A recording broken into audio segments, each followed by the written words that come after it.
اور جب قرآن پڑھا جائے تو توجہ سے سنا کرو اور خاموش رہا کرو تاکہ تم پر رحم کیا جائے۔ بسم اللہ الرحمن الرحیم۔ السلام علیکم ورحمۃ اللہ وبرکاتہ۔ سورۃ الاعلی لیسن نمبر 2، نیکسٹ 5 آیات، آیت نمبر جو ہے 6 سے لے کر 10 تک آج ہم یاد کریں گے۔ تو بتائیے کس کس نے پہلی 5 آیات زبانی یاد کر لی ہیں اور اپنی نماز میں شامل کر لی ہے؟ ماشاءاللہ ماشاءاللہ، بہت سارے لوگوں نے یاد کر لیا۔ بارک اللہ، بارکم اللہ فی علمی کا، معاملی کا، اخلاصی کا۔ چلیے نیکسٹ کے لیے تیار ہو جائیے۔ آیت نمبر 6 شروع کریں۔ اعوذ باللہ من الشیطان الرجیم، بسم اللہ الرحمن الرحیم۔ سنقرئک فلا تنسى، سنقرئک فلا تنسى، سنقرئک فلا تنسى إلا ما شاء الله،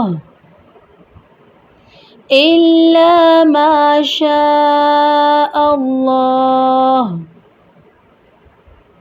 إلا ما شاء الله، إنه يعلم الجهر وما يخفى، إنه يعلم الجهر وما يخفى، إنه يعلم الجهر وما يخفى،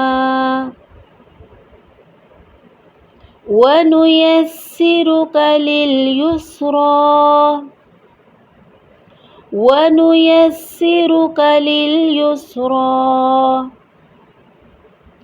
ونيسرك لليسرى، فذكر إن نفعت الذكرى،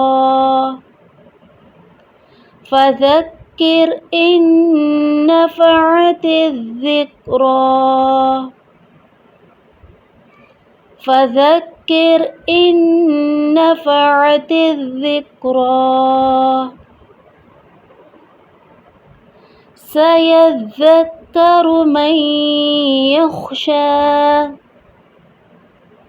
سيذكر من يخشى،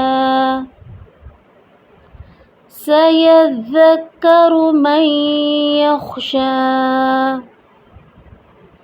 تو جی ساتھیو، یہ ہے ہماری آج کی 5 آیات۔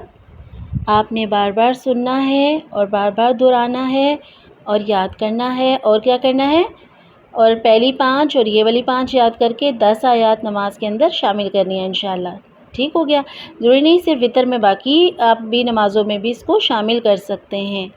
وطر میں تو آپ صلی اللہ علیہ وسلم کا مسنون عمل ہے نا، لیکن باقی بھی جو ہے نمازوں میں آپ اس کو شامل کر سکتے ہیں۔ آپ کو پتہ ہے نا کہ نماز میں پڑھا جانے والا قرآن نماز سے باہر پڑھے جانے والے قرآن سے افضل ہوتا ہے، اس لیے زیادہ سے زیادہ ہمیں قرآن پاک کا حصہ یاد کر کے اپنی نمازوں میں اس کو شامل کرنا چاہیے۔ ٹھیک ہے، ایک بار پھر سے دیکھ لیتے ہیں ان 5 آیات کو۔ بسم اللہ الرحمن الرحیم۔ سنقرئک فلا تنسى إلا ما شاء الله، إنه يعلم الجهر وما يخفى، ونيسرك لليسرى، فذكر إن نفعت الذكرى، سيذكر من يخشى۔ تو جی ساتھیو، یہ ہے ہمارا آج کا لیسن جو کمپلیٹ ہوا۔ اللہ کمی کوتاہی کو معاف فرمائے، اپنے بارگی علم میں قبول و منظور فرمائے، آمین۔